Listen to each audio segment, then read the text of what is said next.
Hey, welcome to Drum Tips number 5. Today I'd like to talk a little about practicing and specifically practicing your drum grooves. I like to work out of this book, 1001 Drum Grooves. I have a lot of my students working from this book. Also, A Funky Primer is another book that's really good that you can work out of. But today I'd like to talk about what you are trying to achieve by working out of these books and how you should practice them. Obviously in drumming, it's a lot of muscle memory. So you want to go over each exercise as many times as you can. I tell that to all my students. Repeat each exercise as many times as you can, because what you're trying to develop is the muscle memory of your right hand keeping eighth notes on the hi-hat and your left hand keeping that steady backbeat of 2 and 4. And at first you start moving your bass drum kicks around that. So you're keeping the same ostinato with your hands and you're moving the kick drum around those hits. And that's where you develop your independence and your coordination. That's what takes a lot of practice, a lot of muscle memory, and a lot of dedication and discipline, where you have to just work these exercises over and over and over again.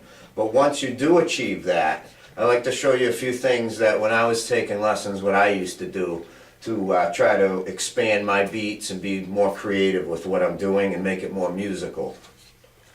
You'll hear me say that a lot. It's all about making things musical for yourself and creating a groove that feels good.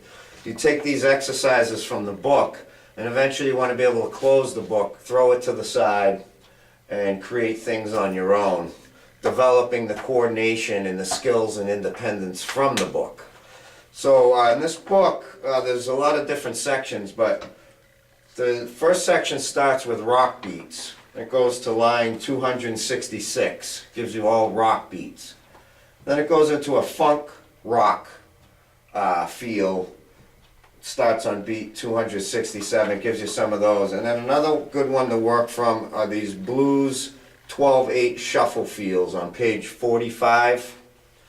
And the reason I target these specific exercises is they give you that constant ostinato or pattern with your right and your left hand. Rock beats you keep straightforward with eighth notes and quarter notes on 2 and 4.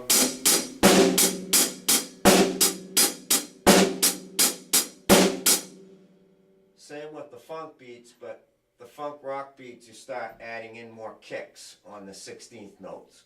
The blues 12/8 shuffle feel is like a triplet feel on your hi-hat.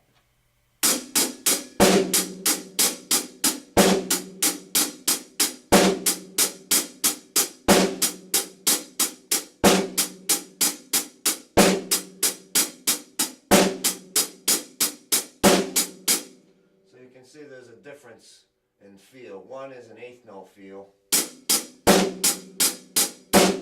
The other's a triplet feel. The one constant they have is that your left hand is getting the 2 and 4 every time. So you have to base at first, when you do a rock beat, around that ostinato and then switch your kick around. And that's what the book gives you. The book puts the bass drums in every different possible position so you can develop that feel, keeping your left hand on the 2 and the 4. Let me give you an example of what I used to do. I would think of that I had 4 limbs, so I'd work on each time making a limb expand and do something different, starting with the bass drum. So first I start with a basic rock beat.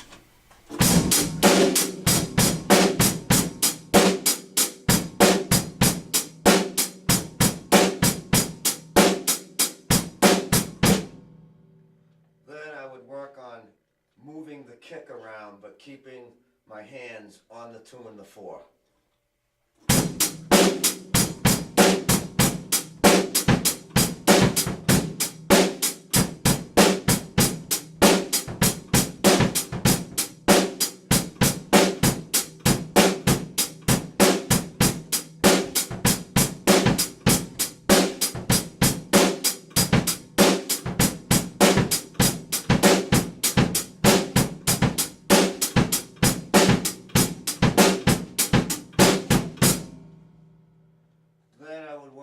Left hand not deviating too far from the 2 and the 4, but maybe adding in some ghost notes or doing something a little different than just staying on the 2 and 4, something like this.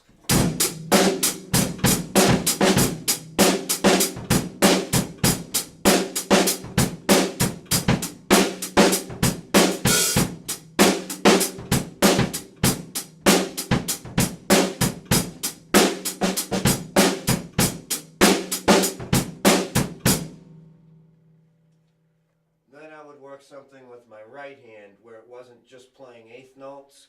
Maybe it would do some 16ths and eighth notes. Then switch up my right hand a little bit.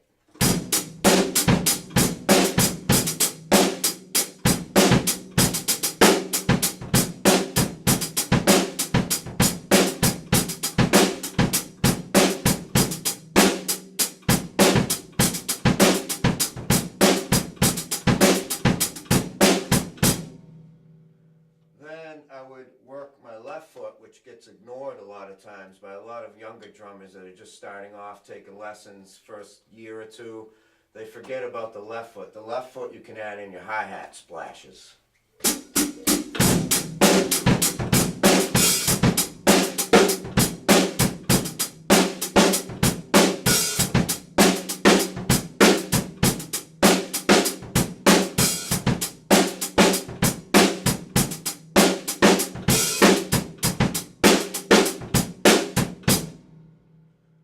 So again, you're taking each limb, your right foot, your left hand, your right hand, your left foot, and you're expanding and making them do different things and adding and building upon each other. So now when I play, I can take all those elements and kind of mix them together.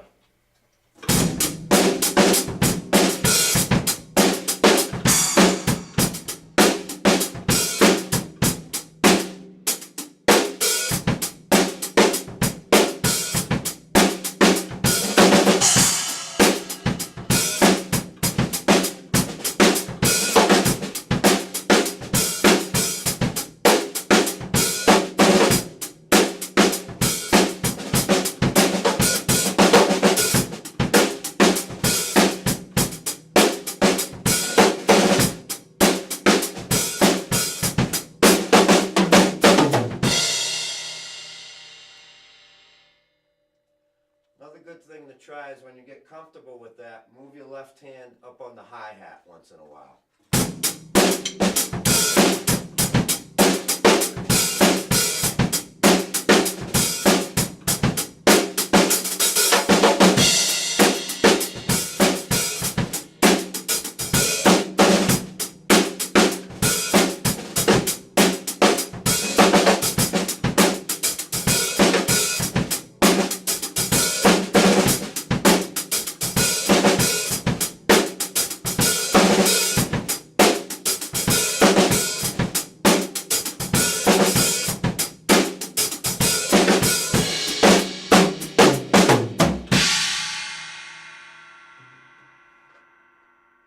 So again, it's all about working from the book as much as you can, practicing them over and over and over, developing the muscle memory so your hands can lock in on eighth notes or the triplet feel and keeping your left hand on the 2 and the 4. And once you get that, you can expand, and as you can see, it's limitless how many ideas you can come up with. So I hope this drum tip helps you out, and thanks for watching.